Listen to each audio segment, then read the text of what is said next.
नमस्कार साथियों, स्वागत आपका बिहार न्यूज में। चलिए बात करते हैं बिहार की बड़ी खबरों के बारे में, लेकिन उससे पहले अगर आपने चैनल को सब्सक्राइब नहीं किया तो सबसे पहले चैनल को सब्सक्राइब करके बेल नोटिफिकेशन ऑन कर दें, वीडियो को लाइक कर दें ताकि आने वाले जरूरी अपडेट्स आपको सबसे पहले मिलते रहें। तो चलिए बढ़ते हैं खबरों की ओर।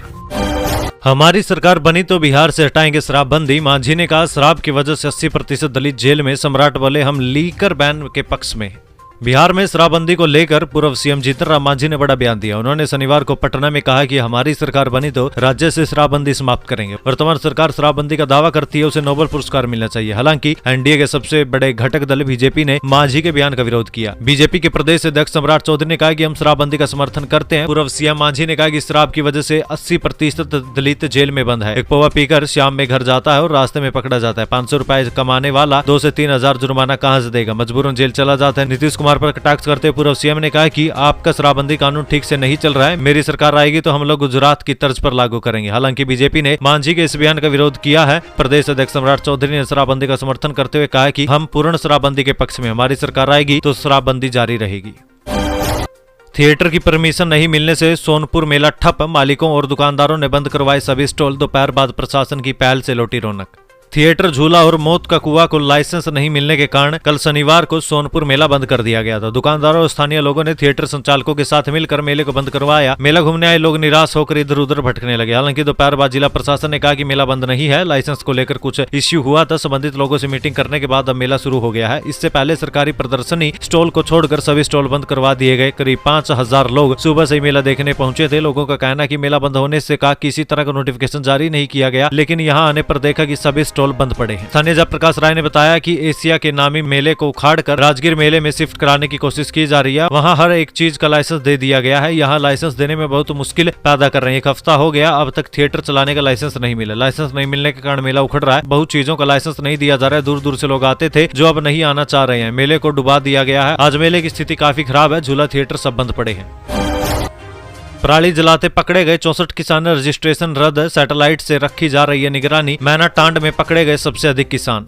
बेतिया में खेतों में पराली जलाने के मामले में कृषि विभाग ने बड़ी कार्रवाई करते हुए 64 किसानों के किसान पंजीयन को रद्द कर दिया है। सैटेलाइट के माध्यम से चिन्हित जिले के 64 किसानों का रजिस्ट्रेशन विभाग ने रद्द कर दिया है। ये सभी सैटेलाइट से खेतों में पराली जलाते पकड़े गए थे। पश्चिम चंपारण के मैनटांड में सबसे अधिक किसान खेतों में पराली जलाते पकड़े गए हैं। पराली जलाने से खेतों की उर्वरा शक्ति कम हो रही है और सूक्ष्म पोषक भी खत्म होते जा रहे हैं। नई टेक्नोलॉजी के अनुसार कृषि विभाग पराली जलाने का सैटेलाइट से मॉनिटरिंग कर रहा है। जैसे ही किसी खेत में आग लगती है, सैटेलाइट उसका फोटो बनाकर हेडक्वार्टर भेजता है, जिसके आधार पर संबंधित प्रखंड को उसकी सूची भेजी जाती है और फोटो भी भेजी जाती है। तत्काल कृषि पदाधिकारी के द्वारा इसकी जांच कराई जाती है। जांच उपरांत इसकी रिपोर्ट आगे भेज दी जाती है। रिपोर्ट के आधार पर किसान रजिस्ट्रेशन कैंसिल कर दिया जाता है।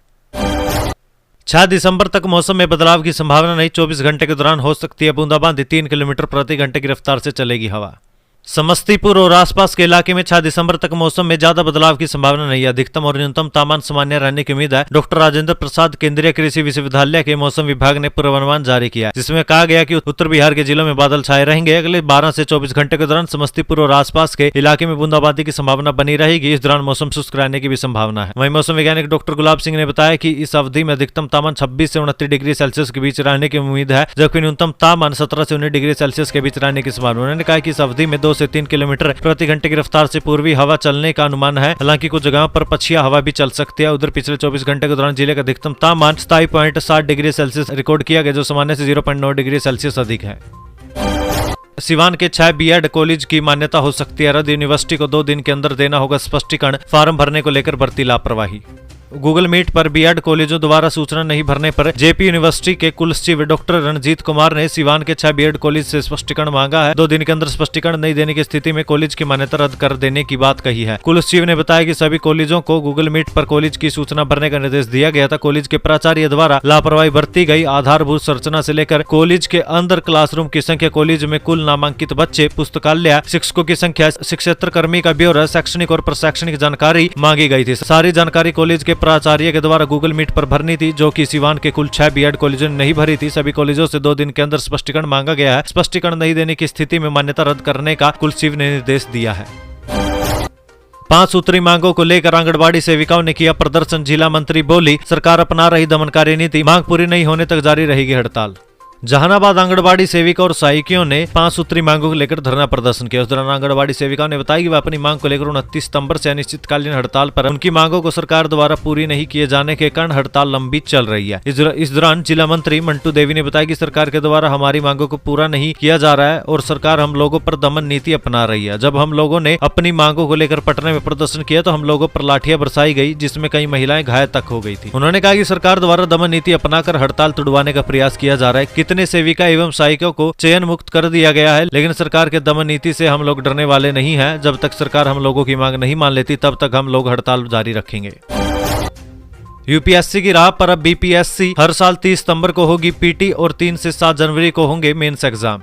बिहार में कॉम्पिटिटिव परीक्षा की तैयारी करने वाले अभ्यर्थियों के लिए एक अच्छी खबर है। बीपीएससी अब हर साल 30 सितंबर को पीटी और 3 से 7 जनवरी के बीच मेंस एग्जाम आयोजित करेगी। आयोग के अध्यक्ष अतुल प्रसाद ने जानकारी दी है कि सीसीई पीटी मेंस की परीक्षा निर्धारित समय सीमा के अनुसार होगी। आयोग के अध्यक्ष अतुल प्रसाद ने सोशल मीडिया एक्स पर ट्वीट करते हुए लिखा कि हर साल 30 सितंबर को सीसीई पीटी और हर साल जनवरी के पहले सप्ताह में मेंस परीक्षा आयोजित करने की योजना बना रही है। अध्यक्ष के ट्वीट के अनुसार इंटीग्रेटेड 59वीं सीसीई मेंस परीक्षा 3 से 7 जनवरी 2024 और 70वीं सीसीई पीटी परीक्षा 30 सितंबर को आयोजित होने की संभावना है। टीआरआई भी हर साल अगस्त माह के आखिरी सप्ताह में आयोजित होने की संभावना है। 13 करोड़ की आबादी को मिलेगी स्वच्छ हवा। राज्य में 3000 से अधिक फैक्ट्री अब पीएनजी से चलेगी, इससे प्रदूषण कम होगा। राज्य के करीब 13 करोड़ की आबादी को प्रदूषण से राहत दिलाने के लिए Bihar state pollution control board ने योजना बनाई है। पटना, गया, मुजफ्फरपुर, भागलपुर, पूर्णिया सहित राज्य के सभी जिलों में स्थित करीब 3000 से अधिक फैक्ट्री को पीएनजी से चलाया जाएगा। इसकी शुरुआत पटना के पाटलिपुत्र औद्योगिक क्षेत्र और फतुहा से की जाएगी। पहले फेज में पाटलिपुत्र औद्योगिक क्षेत्र स्थित 11 फैक्ट्री मालिक को पीएनजी में कन्वर्ट करने के लिए नोटिस जारी किया गया। यहाँ कोका कोला कंपनी को पीएनजी में कन्वर्ट किया गया। पटना का ये मॉडल सभी जिलों में लागू होगा। सभी जिलों में नई फैक्ट्री स्थापित करने वालों को निर्देश दिया गया है कि वे पीएनजी का ही इस्तेमाल करेंगे। हाईकोर्ट का आदेश, बी फार्मा व एम फार्मा नहीं बन सकते हैं फार्मासिस्ट। सिर्फ ये लोग ही सरकारी विभाग में फार्मासिस्ट बनने के योग्य हैं। बी फार्मा, एम फार्मा व डिप्लोमा के पाठ्यक्रम बिल्कुल अलग हैं। इनमें डिप्लोमा इन फार्मेसी डिग्री धारी ही सरकारी विभाग में फार्मासिस्ट बनने के योग्य है। बी फार्मा व एम फार्मा दवा, कॉस्मेटिक निर्माण की फैक्ट्री अथवा औषधि निरीक्षण या औषधि नियंत्रण निदेशालय के उच्चतर पदों के योग्य है। ऐसे में बी फार्मा व एम फार्मा योग्यताधारी जिनके पास डिप्लोमा इन फार्मेसी की डिग्री नहीं है वे फार्मासिस्ट नहीं बन सकते। यह आदेश हाईकोर्ट की फुल बेंच ने भी यथावत रखा है। बिहार विशेष स्कूल शिक्षा पात्रता परीक्षा के लिए पंजीकरण शुरू। 7200 पदों पर होगी भर्ती। बिहार विद्यालय परीक्षा बोर्ड ने बिहार विशेष विद्यालय शिक्षक पात्रता परीक्षा के लिए पंजीकरण प्रक्रिया शुरू कर दिया। बोर्ड ने कक्षा 1 से लेकर 5 के लिए प्रशिक्षित विशेष शिक्षकों के लिए 5534 रिक्तियों और कक्षा 6 से लेकर 8 के लिए 1745 पदों की घोषणा की है। BSSTET आवेदन पर आधिकारिक वेबसाइट BSEBSTET.com के माध्यम से जमा करना होगा। भर्ती परीक्षा के लिए पंजीकरण करने की अंतिम तिथि 22 दिसंबर है।